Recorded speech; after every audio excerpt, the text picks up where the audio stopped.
네, 어느 조선족이 쓴 글이 저한테 배달이 됐는데요. 저 혼자 보기 뭐해서 여러분들에게 그대로 전달합니다. 읽어드립니다. 우선 내가 조선족이라는 건 그 누구도 모른다. 난 조선족 사회에서 살지 않으니까. 아래 내가 단 댓글 타고 가면 조선족들이 한국의 모든 여론을 조작하고 있는 걸 알게 된다. 보통 텔레그램을 쓰는데 트위터도 많이 쓴다. 이런 게 한 1000개 정도 된다. 그냥 비밀로 하려다가 진실을 모르고 평생 살아야 하는 한국인이 안쓰러워서 밝힌다. 참고로 한국인은 전체의 15% 정도이고 거의 다 조선족이다. 대다수가 한국에서 유학하고 있는 대학생들이다. 지난 대선과 지방선거 모두 우리 같은 조선족들이 이 일을 담당했다. 네이버의 베스트 댓글과 여성들 위주의 카페에 올라오는 댓글 모두 우리 손을 거친다. 중국 정부와 한국의 민주당이 이 일을 주도하고 있는데 그들은 무슨 짓을 해도 수사받지 않을 거야. 대다수 한국인들이 코로나에 집중하고 있는 동안 중국 정부가 한국의 모든 근간 산업을 장악하기 위해 마술을 뻗치고 있다. 시선 돌리기에 성공한 중국은 민주당 친중 정신과 결탁하여 한국 전력을 삼킬 것이다. 마음이 많이 불편하다. 진실을 알려줄 언론이 몇 개가 채 되지 않는다. 내가 이 나라를 걱정하는 이유는 나는 대한민국에서 사는 국민이고 나 자신이 한국인이라고 생각하기 때문이다. 우린 모두 진실을 알 권리가 있다. 조선족도 문제지만 한국에서 유학 생활을 하고 있는 한족 대학생들이 더 큰 문제다. 이들은 돈이 무지 많은 부자들인데 고의적으로 한국에서 유학 생활을 하고 있다. 내가 안타까운 건 아무리 내가 이런 말을 해도 음모라고 생각하고 무시하는 대다수 한국인들의 정신 상태임. 이렇게 가다간 72년의 대한민국 역사가 끝난다. 중국은 미국에 대립하기 위해 반드시 한국을 자기 속국으로 만들어야 한다. 한국이 적화되어야 미국 안보에 대항하기가 쉽다. 중국 공산당 정부는 매우 똑똑하다. 한국을 내버려 두고 미국과 싸울 것 같아? 부산 미포항에 중국 제철소 건립, 전라 광양에 중국 알루미늄 공장 건립, 전기차 전량이 중국산, 시니어 한국 정부에서 중국산 전기차에 지원금도 주고, 태양광 패널, 세종시 스마트시티 중국 1대1로 이 모든 게 동시다발적으로 중국은 이번에 한국전력도 손에 넣는다. 한국은 지금 극한의 위기에 놓여져 있다. 안타깝지만 한국은 스스로를 돌볼 수 없다고 생각한다. 국민이 미개하고 선동이 쉽고 그래서 조선족 댓글 부대에 의해 이리 우르르 쏠렸다가 저리로 우르르 쏠린다. 미국이 이 모든 걸 방어하지 않으면 이 나라는 끝장이다. 지도에서 사라지는 거다. 문재인 당선에 중국 공산당이 개입한 건 사실이다. 당선시켜줬으니 중국 공산당에게도 뭔가를 줘야겠지. 여태 한국에서 벌어진 일련의 사건을 기억하라. 여기가 적화되면 북한과 남한이 중국 손에 들어가고 미국과 싸우기가 용이해지며 세계 패권주의에 한 발짝 더 다가가게 된다. 경제로 미국에 대항할 수단이 별로 없는 중국은 한국을 적화시켜 미국에 대항할 수단으로 삼는 거고 문재인은 그 미끼를 물었다. 문재인은 공산주의자지만 권력 욕심이 많은 사람이라 본인이 대선 때 당선되기 위해선 중국 공산당의 개입이 필수였다는 걸 알았고 문재인은 그 기회를 잘 활용했다. 그러나 문재인이 얻어낸 것이 있는 만큼 줘야 하는 것도 있고 그 딜이 들어간 이후로 문재인은 중국에게 모든 걸 넘겨주게 된다. 한국의 많은 토목공사, 각종 이권 사업들이 전국 중국 기업과 얽혀 있다는 것은 이를 증명한다. 문재인은 지난 대선 때 조선족 댓글 선동 부대원들의 도움과 중국 정부의 개입으로 인해 대통령 당선이 되었고 그 빚 때문에 아무 소리 하지 못하고 있다. 자신이 중국과 척을 지는 순간 중국 정부에 의해 이 정권은 몰락하게 되고 문재인은 타살당한다. 부정선거는 한 번도 멈춘 적이 없다. 보궐선거, 재보궐선거, 지방선거, 총선, 대선. 한국은 보기보다 도덕적으로 매우 취약한 나라다. 비리에 익숙해져 있다. 그걸 당연히 여긴다. 그리고 잘 읽는다. 그리고 그걸 다시 반복한다. 아무도 모르게 지나간다.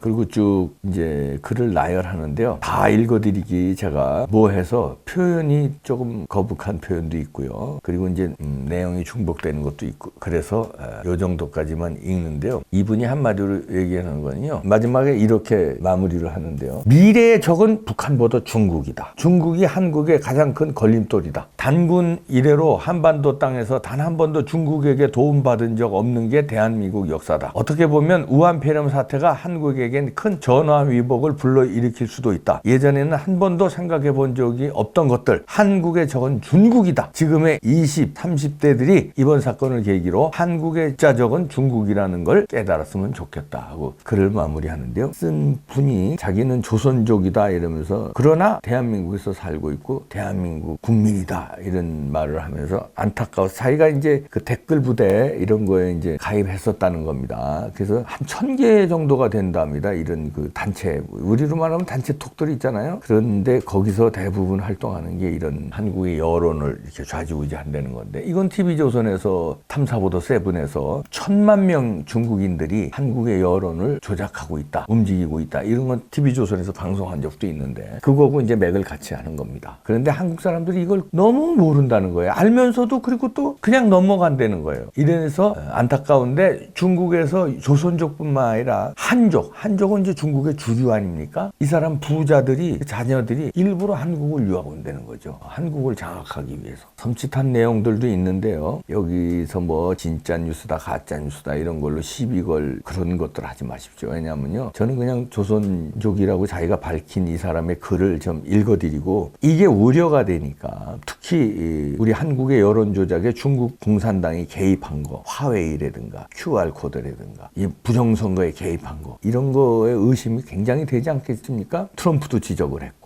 여기에 대해서 왜 우리가 가만히 있어야 되느냐 이거예요. 그리고 이 사람이 지적했듯이 한국의 적은 북한보다 중국이라는 거. 중국은 호시탐탐 먹으려고 그러고 있는데 댓글부터 동원해서 이렇게 먹으려고 그런다. 그런데 여기에 문재인 정부가 미끼를 물어서 넘어가고 있다. 이게 핵심입니다. 저희가 여러 번 얘기한 거 아닙니까? 근데 조선족이라고 쓴 분이 용기를 내서 이런 글을 써서 SNS에 올려서 제가 읽어드렸습니다. 중간 생략했고요. 의미심장한 내용들이 여기 있는데 이걸 좀 뼈저리게 느꼈으면 하는 심정에서 이 글을 공유한 겁니다. 다시 말씀드리지만 한국의 정은 중국이다. 이때 우리 외교부가 미국과 중국의 양쪽 손을 뭐 이렇게 잡으면서 위험한 게임을 하고 있는 거는 큰일 날 일입니다. 일본 보십시오. 우리보다 국력이 훨씬 크잖아요. 인구도 한 3배 가까이 되고, GDP 순위라든가 뭐 국력이, 그런 나라도 그냥 수상 바뀌자마자 미일 동맹 강화하려고 애쓰잖아요. 아베는 또 어떻게 했고 지금 바뀐 수상도 왜 그렇겠습니까? 근데 한국은 지금 굉장히 위험한 위치에 깨달았으면 좋겠다는 이걸 다시 한번 상기합니다. 단호한 얘기를 하네. 대한민국이 역사 속에서 사라질 수도 있다. 역사 속에서 사라진 나라 많잖아요. 우리나라 역사에도 많죠. 고조선 사라졌죠. 고구려, 고려, 조선, 신라, 백제 다 사라졌잖아요. 역사 속에. 대한민국 72년 이승만 대통령이 건국의 기틀을 한 자유민주주의 체제의 대한민국이 역사 속으로 사라질 수도 있다는 걸 깊이 느끼고 행동해야 되겠습니다. 지켜야 되겠습니다. 힘냅시다. 네, 포기하지 맙시다. 구독도 좀 눌러주십시오. 구독이 많은 힘이 됩니다. 이런 우리의 의견을 같이 하는 팔로워들이 이렇게 많다는 게 있어야 이게 큰 힘이 됩니다. 그래야 저들에게 압박도 되고요. 우리의 의견, 여러분들의 댓글이 소중하다는 걸 저들이 느낍니다. 네, 뭉칩시다. 마치겠습니다.